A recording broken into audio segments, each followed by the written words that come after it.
a cultura que nós temos no Brasil, a educação também, é a cultura do colonizador. Não é? Quer dizer, desde a língua até as estruturas de acesso aos meios de cultura, a trajetória ainda não é muito diferente da trajetória da época do Brasil colonial. Não é verdade? Antigamente, você ia para Coimbra, que eram os filhos dos senhores de escravos, iam para Coimbra para aprender o português e depois chegarem falando castiçamente, e todo aquele cidadão, aquele elemento do povo que não falasse com os pronomes colocados no devido lugar, eram considerados analfabetos. A sua linguagem era chula, etc, etc, etc. Então, com isso, se excluiu da cultura, né, a grande massa do povo brasileiro. E a elite ficou, através do monopólio da cultura, monopolizando também o saber. Então, na educação, você vai encontrar a mesma coisa. Em 1858, se eu não me lembro, não estou enganado, você vai encontrar uma lei na província de Sergipe que exclui das escolas os contaminados por doenças contagiosas e os negros, que está lá com todas as letras. Entendeu? Quer sejam escravos, quer sejam livres. Então você vê como a cultura é, de fato, uma dos polos de dominação, como se controla no Brasil o saber. O saber, até hoje, quando nós nos referimos ao problema de como se transmite o conhecimento para a população de modo geral, você vai ver o problema das escolas do Brasil é um problema de privilégio. Não é? Quer dizer, a escola pública no Brasil é uma brincadeira em relação à necessidade de educação da população pobre, carente, da população que forma praticamente o grande contingente da população brasileira. Então, e o que esse grande contingente é? São não brancos. Porque o processo seletivo se realizou historicamente de tal maneira que você vai encontrar, desde o início, né, a seleção, quer dizer, tropas de brancos, de pardos e de negros. Tropas. Né? Você vai encontrar na própria seleção do sacerdócio no Brasil, você vai ter irmandades negras e irmandades brancas. São Paulo tem a Irmandade dos Negros do Rosário, né? Tem a Irmandade dos Pardos, que funciona no Carmo, e tem a Irmandade dos Homens Brancos também. Então, quer dizer, você vê como eles selecionaram de tal maneira que hierarquizaram etnicamente a sociedade brasileira. Então nós dizemos assim, a miscigenação democratizou. Não democratizou. A miscigenação hierarquizou etnicamente. Por quê? Porque eu dei um conteúdo de valor, um julgamento de valor em cada cor da pele, Quanto mais eu me aproximava das matrizes africanas, das matrizes negras, eu era desqualificado. E quanto mais eu me aproximava da matriz branca, que era o ideal tipo, né, eu era qualificado. Daí o quê? Que depois nós poderíamos conversar sobre isso. Houve uma tentativa de fuga da população negra das suas raízes. Então ninguém queria ser negro no Brasil. Aí se inventou mulato, se inventou moreno escuro, moreno jango, moreno não sei o quê.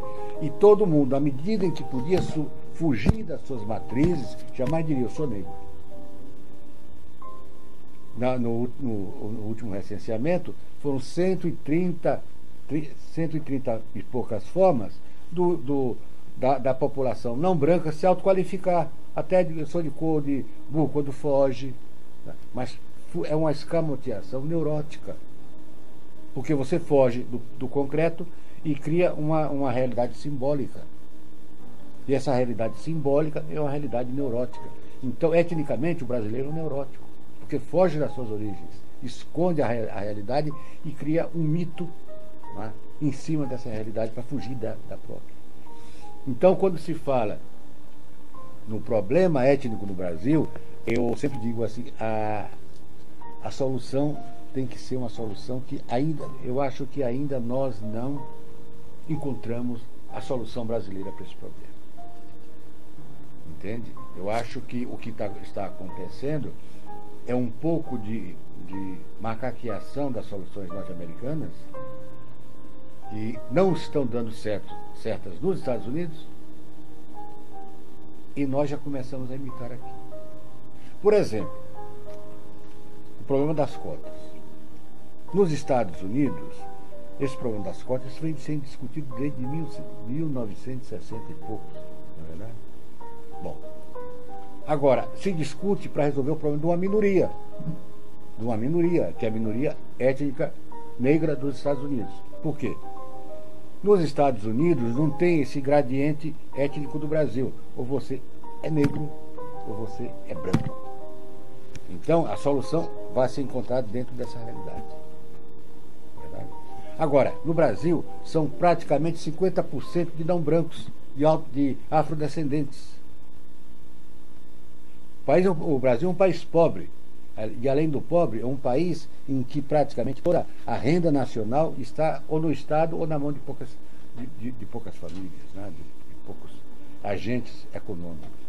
Então, quando você levanta esse problema, você vai dizer assim, bom, 47, 46% da população brasileira é não branca, então mas ela não se considerava, pelo menos até agora, negra. Ela se diluía num gradiente étnico. Eu sou morena clara, você vê às vezes em filmes americanos atrizes negras que no Brasil seriam consideradas brancas, morenas. Tá entendendo? Então, aí, como o português conseguiu isto, porque como era uma nação pequena, não poderia dominar um subcontinente através da segregação como nos Estados Unidos, né? Ele criou isso.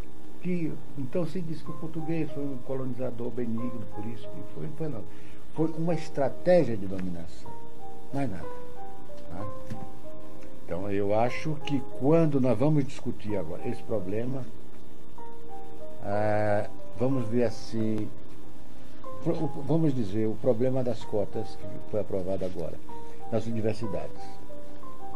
Quem vai se apresentar como negro nas universidades? Quem antes dizia que não era. Por quê? Porque o mais branqueado dizia. Por exemplo, nos Estados Unidos não tem mulato. Aqui, o cara dizia, você disse assim, você é negro? Não, não sou negro, eu sou mulato. O mulato, para eles, já é um status étnico que o separa da comunidade negra, na verdade, da grande massa negra que você vê que está praticamente sendo dizimada no Brasil. Não é? Então, aí, vamos ver, possivelmente, haja esta proposta assim, de cotas, haja também, por outro lado, não sei quando isso vai acontecer, possa acontecer, uma autoafirmação de que antes não se julgava negro. Há também essa possibilidade de uma autodeterminação de reconhecimento das suas origens e haja um florescimento da consciência étnica no Brasil. É possível também isso. A gente tem que abrir as diversas perspectivas. Agora, por outro lado, tem o problema do Estado. Não é? Nós vamos ver que o Estado do Brasil, o Estado no Brasil é um Estado que praticamente, desde que ele foi criado com a independência, ele só defende os privilégios. Né? Desde os primeiros sesmeiros da colônia até as oligarquias latifundiárias de hoje, que ainda dominam praticamente o sistema político brasileiro.